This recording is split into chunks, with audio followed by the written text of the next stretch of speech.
No army, no income tax, no McDonald's. Children with dark skin, born blonde. A bar where everyone goes to fall asleep. This is the happiest country on earth, and the ground beneath it is disappearing. Vanuatu is a nation of 83 volcanic islands scattered across the South Pacific, so remote that its nearest neighbor, the Solomon Islands, is still 540 kilometers away. Fiji sits even further east, around 800 kilometers. There is nothing between these islands and the horizon but open ocean. 65 of those islands have permanent populations. The rest are too volcanic, too unstable, or too wild to hold a life for long. This country has a total population of just over 350,000 people, smaller than many single cities, and contains 113 distinct indigenous languages. Not dialects, languages. The entire European Union, with more than 440 million people, officially recognizes 24. Vanuatu, with 350,000, has 113. The reason is the water between them.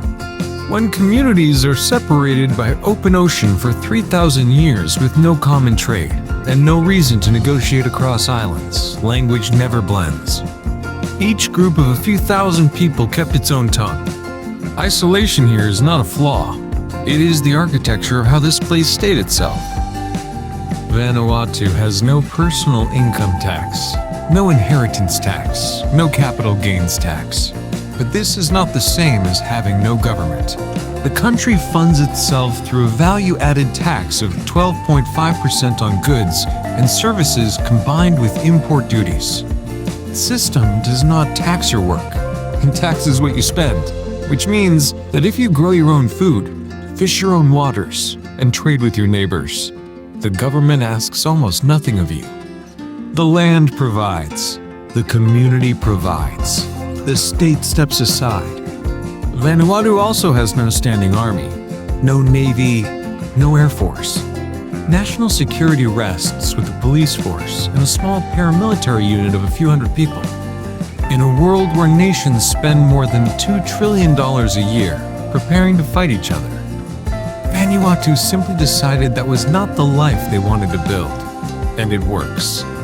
There is no McDonald's here, no KFC, no Burger King, not a single franchise anywhere in the country. The ground they chose to build their life on left no room for it. On Malakula Island, two tribes are named for the size of the covering men wear over their lower bodies. The big Nambas, the small Nambas. One wears a bundle of pandanus leaves, the other, a single piece of bark.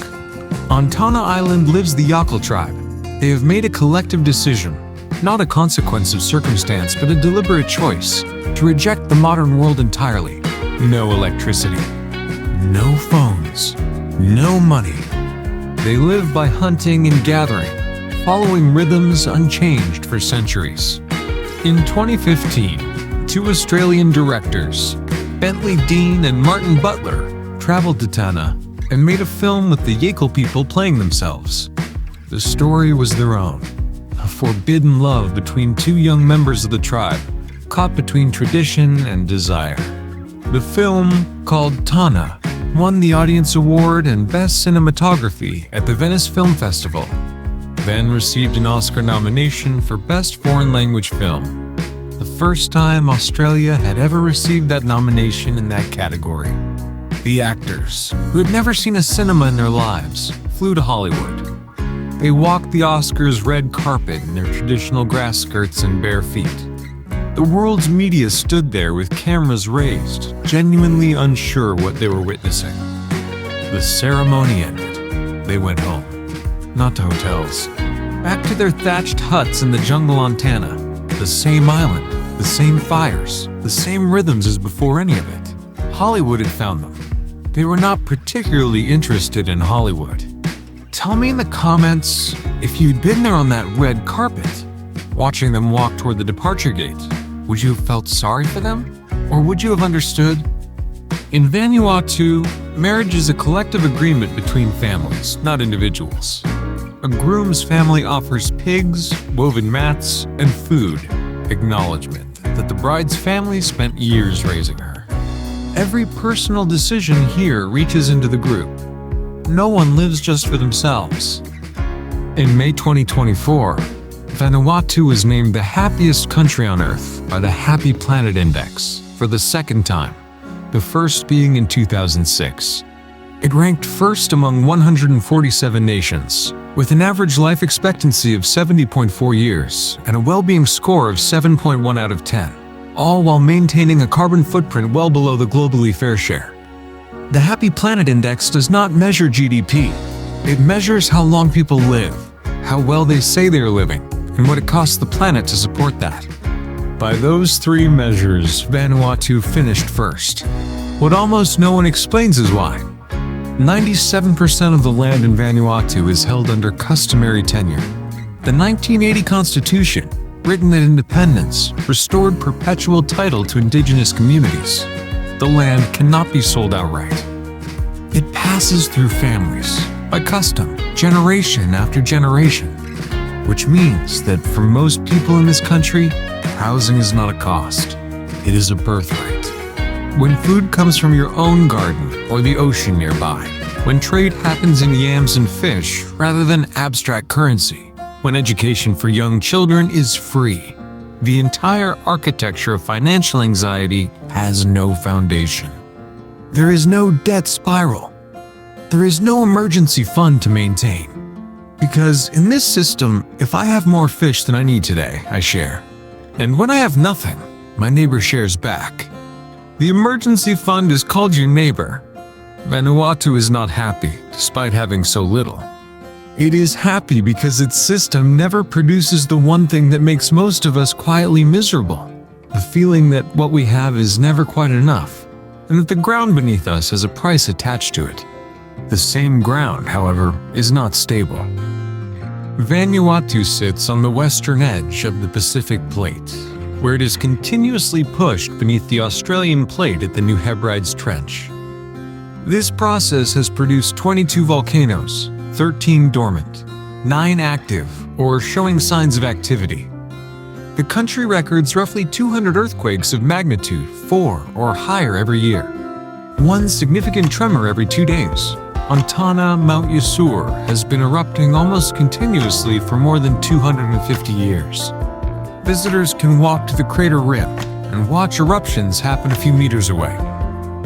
The earth shakes underfoot. The heat comes off the surface like an open oven door. The people of Vanuatu do not live despite the volcanoes and earthquakes. They live alongside them. The same earth that fuels their crops and shapes their black sand beaches is the earth that shakes and burns. You do not leave your home because the ground is alive. You learn to read it.